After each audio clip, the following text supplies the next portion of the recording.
From a long time history, when still living in West Vancouver, which would have put me around grade 5, 6, or 7, is when this was first purchased by Dad from the Woodward family.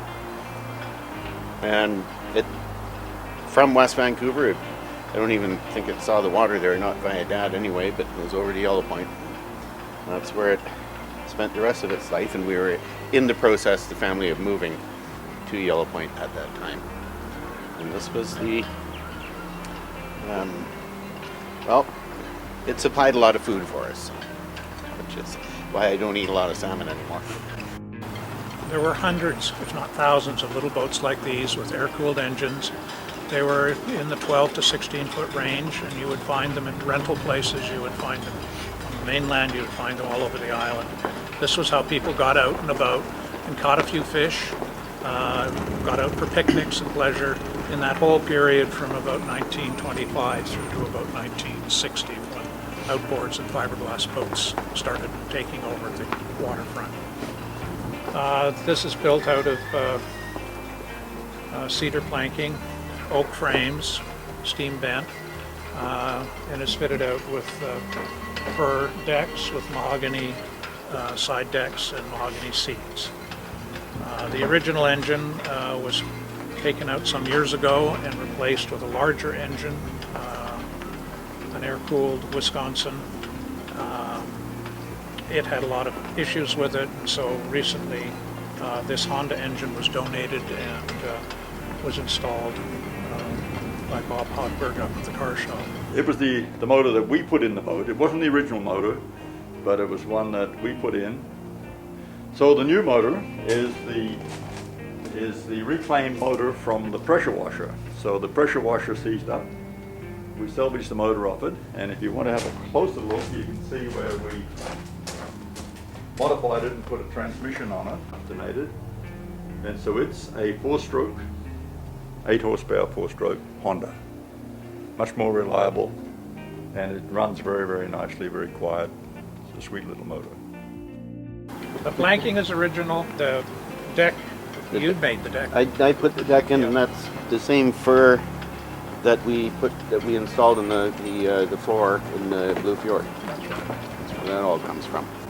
So the planking would be original, the keel, the transom, all the rest has been added over the years, both by Mike and by the Maritime Society. But it's been very much kept in the tradition and style of a boat of this period. Mm-hmm. In the many years that it sat unattended up in the workshop at LMS, the original wheel disappeared, could not be found anywhere. And when we were doing the restoration, I found this wheel at the antique barn, or the antique mall on the highway here. And Jerry was very kind to donate the wheel assembly, and it was a complete wheel assembly to LMS. So it's very similar to the original. Yeah, I remember the other one, the original had sort of pointy ends on the bolts there. Yeah, it was a nice bronze wheel with pointed ends. Yeah. What I noticed here too is the exhaust, because that used to go straight out the side. We all got burnt on it every now and then. Well, that was the reason we put the exhaust out through the stern, was it just gave more space to move around safely in the boat without having something to either burn yourself on or trip over. That makes absolute sense. Thanks to my mother, primarily, my career ended up being nautical in a naturalist way, and then also in actually skippering boats. My father acquired the Lesley, and I believe it was from the Woodward family that were in Park Royal at the time. And there was a little bit of a dispute about that because Mother wanted a piano and Dad wanted a boat. And so he bought the boat and named it after Mother, and she ended up getting her piano anyway, so it worked out. The boat was taken over to off Yellow Point and moored out just off the beach of the house that we were living in for the summer months. an old, beautiful old clinker boat. Dad kept it in very good shape. And it was a fish catcher, which was his thing. He was a little bit fanatical about catching fish. So, you know, to the point where in my just before graduation years, when you're out doing a little partying occasionally on Friday night, and he would tell you that we're going fishing at 5 in the morning. I don't care if you sleep on the boat. I just need another body in the boat to be able to get 2 limits. So he would paddle us out there. It wasn't just me, it was my 2 brothers as well. So, and then we'd just lie down, go back to sleep, and he would fish away. So as a result of that fishing fanaticism and the fact that the boat, the Lesley, actually caught fish, we ate fish pretty much all winter. And so I like salmon, but I would never buy it in a restaurant because I've just been overfed on it.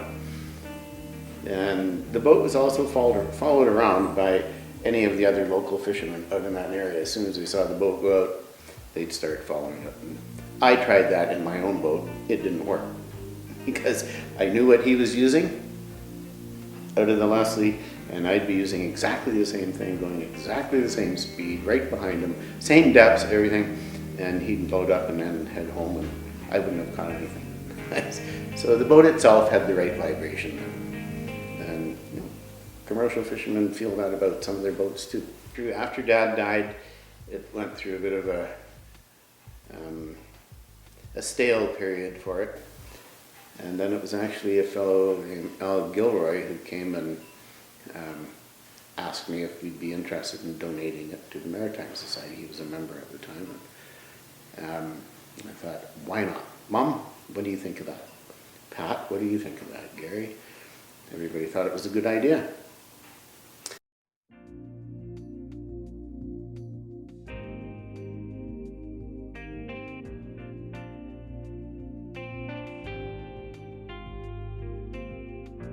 And I can't think of a better place for it to have gone, with Robert Lawson's help and many others actually. They've done a beautiful job of it. And they're going to have to keep doing a beautiful job of keeping a boat that was built in the 1940s in that condition. So, you know, it was the first time that we'd sort of done putting in these sort of seats and doing the combing and this sort of work in it. And the crew in the shop worked on it, and they did an excellent job on it. But yeah, credit be given to Robert Lawson. He was the guy that drove it, and he did a lot of work on it as well. So the boat reflects his work as well as our own work.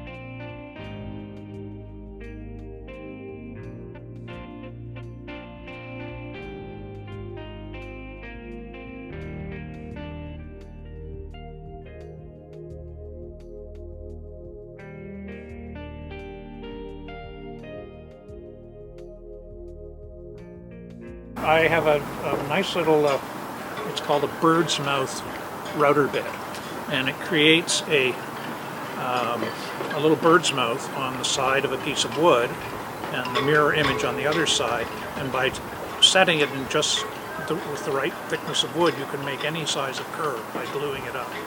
So you make it up out of strips of wood with this nice bird's mouth joint, and then you just glue it up and you end up with a lovely curve. Yeah. It's all very well to do all this work, but they just sit in a shed and nobody sees them and nobody uses them.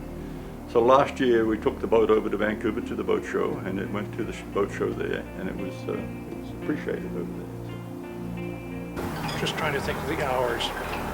It's really hard to tell. And there might be a vague record of it somewhere, but I would say, I know how many hours I put into it, which I probably put close to, I think I put about 200 hours into the project. You know, doing floorboards, making the custom shaft cover, the patterns for the seats, making the seats, you know, all the various things that go into getting the fittings fitted. Yeah, it's not just elbow grease. No, it's a lot of other a stuff. lot of little things, you know. So, no, there's no wooden boat project that you do not spend a lot of time on. And it takes far more time to restore a boat than to build a boat.